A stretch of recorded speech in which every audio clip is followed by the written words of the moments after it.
my name is Jassidy Franqui, and for this week's assignment, I chose Kamari.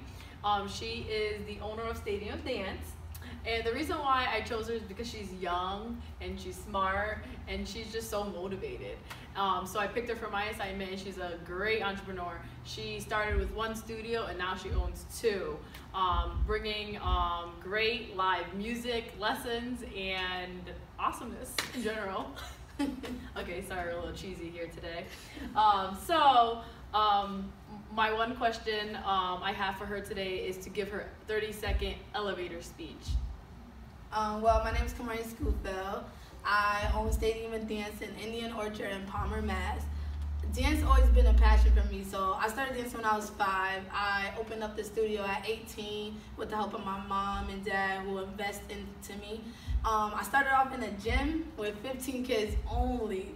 That's it. I did a recital with 15 kids only. Now I have over 100 students who come from different cities, from Connecticut, Westfield, Palmer, Belchertown, all over. So and very diverse. Yeah, very diverse.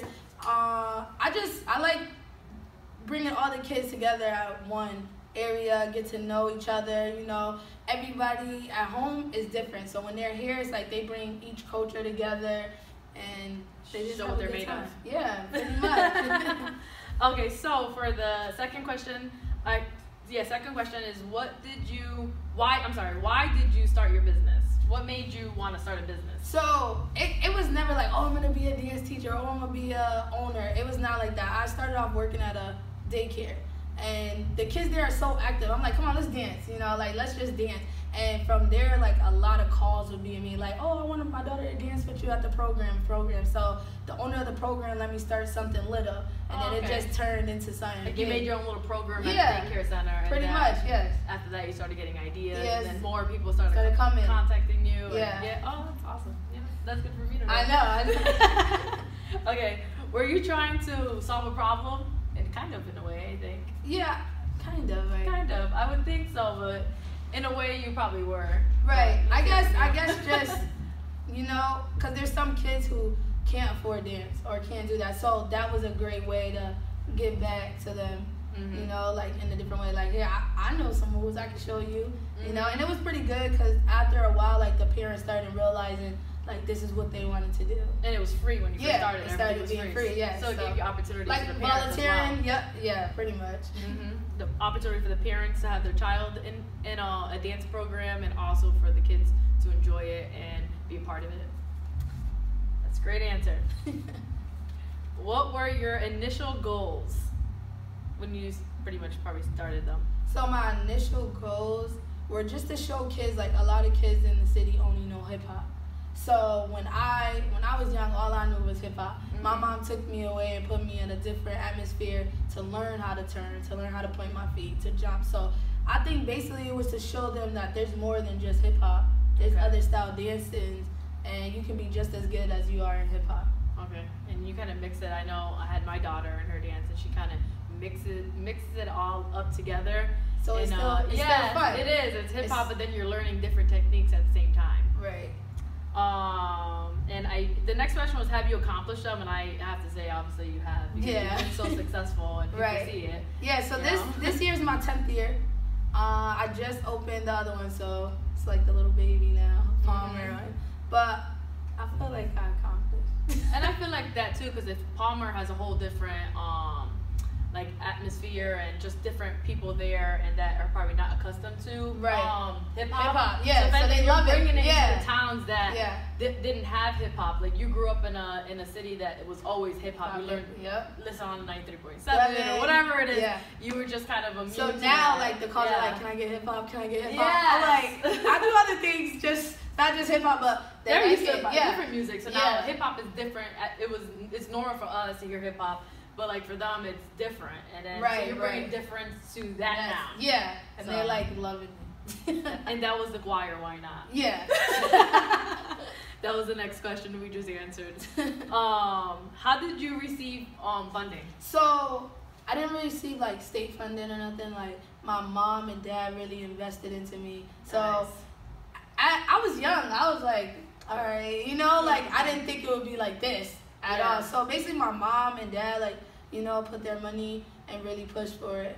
Because they seen that you had it. Right. They had something too. Yeah, and it was it was a good way to stay out of trouble. It's so easy to get in trouble here, so it was just an easy And I'm way. sure you're appreciative of your mom and dad. Extremely. That's awesome. Extremely.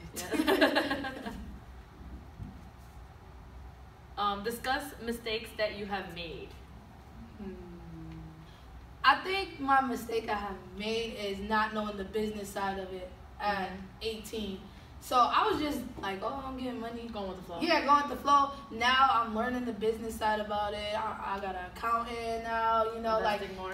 Investing more and, learning that, these kids really look up to me more than just a dance teacher, So I think that's what I was learning, like the business side of it, And when you're getting money, sometimes I know when you're young, you want to spend it fast. Yeah, spend it fast, or you want to, I put back in, I'll be like, if a parent, I think that was the big thing, like, if a parent I know is struggling, I'll put my own money to pay for the kid to go to comp or something. Okay. So sometimes you can't do that, but I just have a good heart, that's who I am, so. You gave back, definitely. Yeah. You gave back. So what did you learn from failure, so basically? Yeah, I learned that it's a lot of work. It's a lot of work. Not to make the same mistakes to make the same mistakes over again. And, I'm real open-minded. So it was just like, all right, that didn't work. We'll just go another route. Okay. So it's like more trial and error. Yeah. And you have to be okay with failing, or it's not going to work. Yeah, that's true.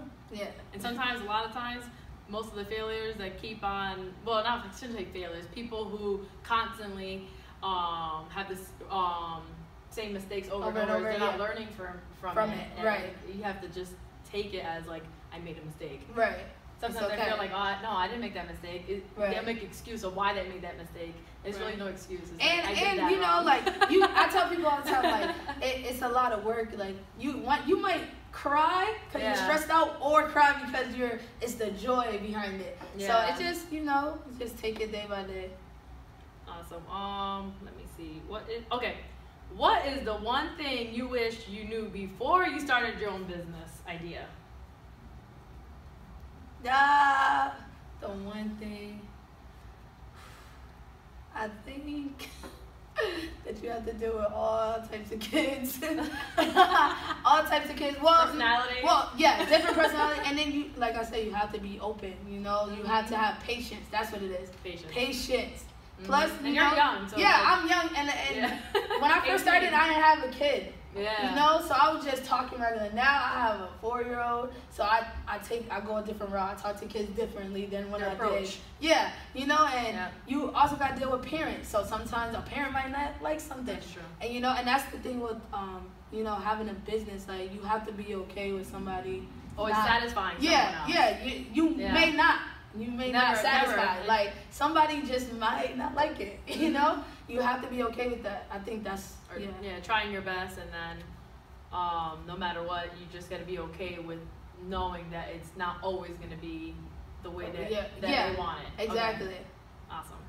Even with parenting, I think it is. That's a good thing they said, their approach. Yeah, your approach on stuff. Yeah. So sometimes, like, my daughter doesn't listen, and I'm always like, okay, let me change my approach. Maybe I'm coming off sometimes too strong. you just gotta work around it.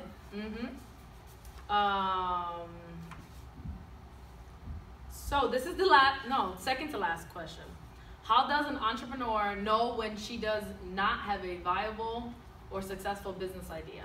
So just like how I said before, you have to try. It's like a try and error. So I can put on an event, and then the feedback may not be. So a risk. Yeah, you have to take risks. You have to take risks. If not, you're never going to grow. You're never going to grow. So you have to see what people like. Like, you have to put your feelings behind and see what other people are. Yeah. Taking risks. You got that? Just thought make this video a little more fun. Okay, so this is the last question, and I think this is a strong one. How do you find inspiration? Through the kids. Like, I get to know each kid. Like, there's not one kid I don't know in my studio. I get to know each kid.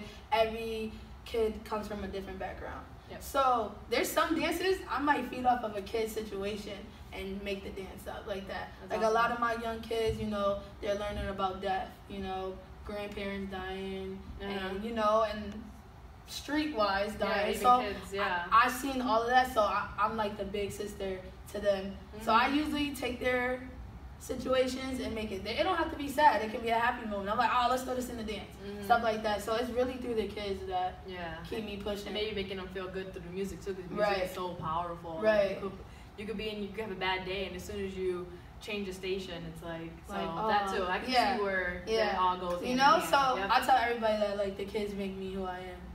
Awesome. So it's all about the youth. Yeah, pretty much. She loves kids. Just only want one kid though. No. Yeah. Well, because you have so many other kids. Yeah. So. Well, thank you so much for watching, and thank you, Kamari, for allowing me to come here today. Thanks and for even thinking about me. So. Yes. No. When I thought about an entrepreneur, I'm like, you know, Kamari you actually inspire me, and not that I want to open up a dance studio, but just being young and taking risks and just being good about it. And like when I see you on the stage, you know, like you're always like happy. You're like, especially after the recital, right? Right. You're like, oh, but you're like just happy how everything turned out. Yeah. And I think what really inspired me was like, I think the whole was it that you were gonna give birth? Oh, I had my son and then I came. That's what happened. So yes, I left my son. Yeah, and I came to the show. Because all the work that you put in and just seeing wanting to see the kids put on the show meant like everything to you. And then that, you know, a lot of times people like, if I'm giving birth, I'm having kids, sorry guys, I'm taking 3 weeks off. That's what normal people do with work. Because they don't want to think about work. They want to think, but you could just tell like the love was there, that you had to go back to that recital and finish what you started. Yeah. So I think like, you know, just seeing that really inspired me. Right. And that's why I chose you. That just makes me want to cry. Okay, so we're not going to cry on camera now. So, thank you. Have a great day.